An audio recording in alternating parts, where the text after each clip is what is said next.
শুরু হতে চলেছে দেশজোড়া জনগণনা। ঘরের মধ্যে সবকিছুরই খোঁজ নেবে সরকার। আপনার পরিবারে কে কি খায়, কে কি করে, বাড়িতে গ্যাসে রান্না করে কিনা, খাবার জলের উৎস কি, এমনকি যোগাযোগের জন্য মোবাইল নম্বরও জানতে চাইবেন এবার জনগণনার কর্মীরা। ২০২৭ সালের জনগণনাকে সামনে রেখে স্বরাষ্ট্র মন্ত্রকের অধীন রেজিস্ট্রার জেনারেল অফ ইন্ডিয়া ইতিমধ্যেই ৩৩টি প্রশ্নের তালিকা প্রকাশ করেছে। এই প্রশ্নগুলির উত্তর দিতে হবে প্রতিটি পরিবারকেই। এছাড়াও এবার জনগণনা হবে দুটি ধাপে। এর প্রস্তুতি পর্ব শুরু হবে চলতি বছরের ১ এপ্রিল থেকে ৩০ সেপ্টেম্বর পর্যন্ত। প্রথম ধাপে বাড়ির তালিকা গণনা করা হবে, যা ২০২৬ সালের এপ্রিল থেকে সেপ্টেম্বর পর্যন্ত রাজ্য ও কেন্দ্রশাসিত অঞ্চলে সম্পন্ন হবে, এবং দ্বিতীয় ধাপে গণনা করা হবে বাড়ির জনসংখ্যা। প্রকাশিত বিজ্ঞপ্তিতে জানিয়েছে ২০২৭ সালের এপ্রিল মাস থেকে বাড়ি বাড়ি গিয়ে কর্মীরা নিম্নলিখিত তথ্যগুলো সংগ্রহ করবেন। ২০২৭ জনগণনায় আপনাকে যে ৩৩টি প্রশ্ন করবে: ১. আপনার বাড়ির নম্বর কি? ২. সেন্সাস হাউস নম্বর কত? ৩. বাড়ির মেঝে কি দিয়ে তৈরি, পাকা না কাঁচা? ৪. বাড়ির দেওয়াল কি দিয়ে তৈরি? ৫. বাড়ির ছাদ কি দিয়ে তৈরি? ৬. আপনার বাড়ি কি কাজে ব্যবহার করা হয়, যেমন এই বাড়ি থাকার জন্য, নাকি দোকানের ব্যবহারের, নাকি ভিন্ন কাজে? ৭. বাড়ির বর্তমান অবস্থা কেমন? ৮. পরিবার নম্বর কত? ১০. আপনার পরিবারে মোট কতজন আছেন? ১০.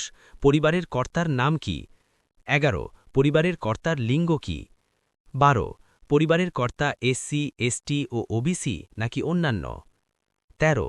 আপনি যে বাড়িতে রয়েছেন, বাড়িটি কি নিজের না ভাড়া? ১৪. আপনার পরিবারে মোট কতটি বসবাসযোগ্য ঘর আছে? ১৫. আপনার পরিবারে কজন বিবাহিত দম্পতি থাকেন? ১৬. বাড়িতে খাবার জলের প্রধান উৎস কি? ১৭. খাবার জল কিভাবে আসে? ১৮. আপনার বাড়িতে ইলেকট্রিসিটি আছে কিনা? ১৮. আপনার বাড়িতে শৌচাগার আছে কিনা? ২০. থাকলে শৌচাগারটির কি ধরনের? ২১. নোংরা জল বেরোনোর জল নিকাশি ব্যবস্থা আছে কিনা? ২২. আপনার বাড়িতে স্নান করার আলাদা জায়গা আছে কিনা? ২৩. রান্নাঘরে এলপিজি বা পিএনজি গ্যাস রয়েছে আছে কিনা?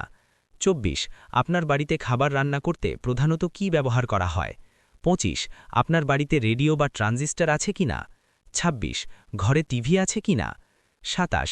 ইন্টারনেট ব্যবহারের সুবিধা আছে কিনা? ২৮. বাড়িতে ল্যাপটপ বা কম্পিউটার আছে কিনা? ২৯. ফোন, মোবাইল বা স্মার্টফোন আছে কিনা? ৩০.